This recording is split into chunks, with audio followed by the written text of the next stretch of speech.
Assalamualaikum warahmatullahi wabarakatuh.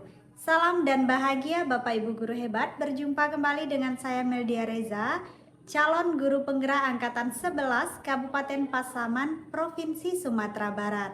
Nah, pada video kali ini saya akan memaparkan koneksi antar materi modul 2.1 terkait pembelajaran berdiferensiasi. Koneksi antar materi modul 2.1 pembelajaran berdiferensiasi.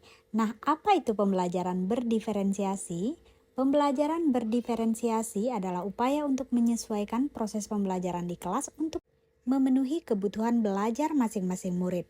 Dalam istilah lain, pembelajaran berdiferensiasi adalah serangkaian keputusan logis yang dibuat oleh guru dengan fokus pada kebutuhan murid. Berikut alasan penting pembelajaran berdiferensiasi, yaitu mengurangi kesenjangan belajar, membantu murid berkembang sesuai potensi bakat dan minatnya, membantu guru mengenali kebutuhan murid, membantu guru merancang metode ajar yang efektif, membantu murid mengembangkan toleransi dan kesadaran terhadap keberagaman, membantu murid merasa dihargai, dan membantu guru terhubung dengan gaya belajar murid. Dan guru harus melakukan hal berikut untuk dapat melaksanakan pembelajaran berdiferensiasi. Pertama, memahami tujuan pembelajaran. Kedua, menciptakan lingkungan belajar yang mengundang murid untuk belajar.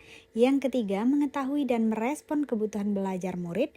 Yang keempat, melakukan manajemen kelas yang efektif. Dan yang kelima, melakukan penilaian dan refleksi berkelanjutan. Lalu, apa-apa saja kebutuhan belajar murid?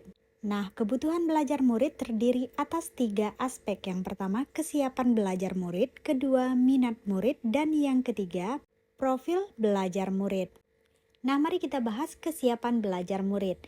Hal ini mengharuskan guru untuk menilai pengetahuan awal dan menentukan apa yang telah mereka ketahui dan di mana murid berada. Kemudian, terkait minat murid, yaitu rasa suka dan ketertarikan pada suatu hal atau aktivitas tanpa adanya tekanan dari luar. Minat belajar pada dasarnya merupakan penerimaan siswa terhadap proses belajar. Yang tentunya minat murid dalam satu kelas akan berbeda-beda. Tentunya minat belajar murid yang berbeda-beda ini harus menjadi acuan bagi guru untuk melaksanakan pembelajaran berdiferensiasi. Yang ketiga, profil belajar murid yang dipengaruhi oleh lingkungan, budaya, gaya belajar, dan kecerdasan majemuk. Lalu bagaimana cara kita sebagai seorang guru untuk mengidentifikasi kebutuhan belajar murid? Nah, beberapa hal yang dapat kita lakukan untuk mengidentifikasinya. Yang pertama, mengamati perilaku murid. Kedua, mengidentifikasi pengetahuan awal. Ketiga, menggunakan berbagai asesmen formatif. Yang keempat, berbicara dengan guru sebelumnya.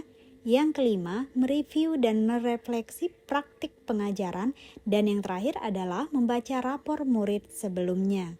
Di samping itu, sebagai guru kita harus mengetahui strategi pembelajaran berdiferensiasi. Strategi ini terbagi atas 3. Yang pertama, diferensiasi konten. Yang kedua, diferensiasi proses. Dan yang ketiga, diferensiasi produk.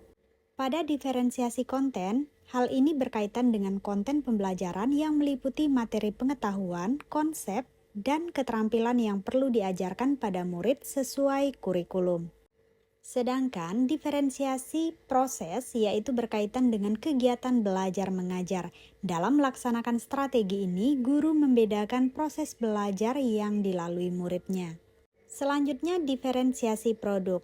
Hal ini mengacu pada kemampuan guru untuk memodifikasi suatu produk untuk membantu murid belajar. Produk bisa meliputi hasil pekerjaan, presentasi, praktik, atau unjuk kerja yang ditunjukkan murid pada guru. Produk harus mencerminkan pemahaman murid berkaitan dengan tujuan pembelajaran yang ingin dicapai. Lalu, adakah keterkaitan antar modul 2.1 dan modul lainnya? Jawabannya tentu ada ya.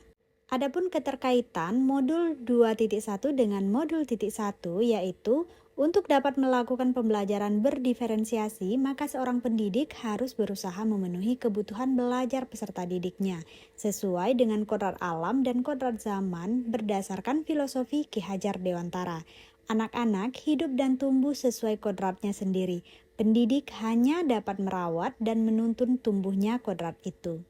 Jika dikaitkan dengan modul 1.2, maka sebagai seorang guru penggerak harus memiliki nilai-nilai guru penggerak, yaitu berpihak pada murid, reflektif, mandiri, kolaboratif, dan inovatif, sehingga dapat menciptakan pembelajaran berdiferensiasi yang dapat memenuhi kebutuhan murid. Maka, dengan nilai-nilai guru penggerak tersebut dapat terwujud kepemimpinan murid dengan menuntun murid sesuai tujuan merdeka belajar. Hal ini sesuai juga dengan peran dan nilai guru penggerak. Sedangkan kaitannya dengan modul 1.3, pembelajaran berdiferensiasi dapat menjadi salah satu strategi untuk mewujudkan visi guru penggerak, yaitu berpihak pada murid. Dan keterkaitan modul 2.1 dengan 1.4, yaitu pada pelaksanaan pembelajaran berdiferensiasi, maka guru dan murid juga harus memiliki kesepakatan kelas terlebih dahulu agar pembelajaran dapat berjalan sesuai dengan nilai-nilai budaya positif. Sekian pemaparan saya. Assalamualaikum warahmatullahi wabarakatuh. Terima kasih.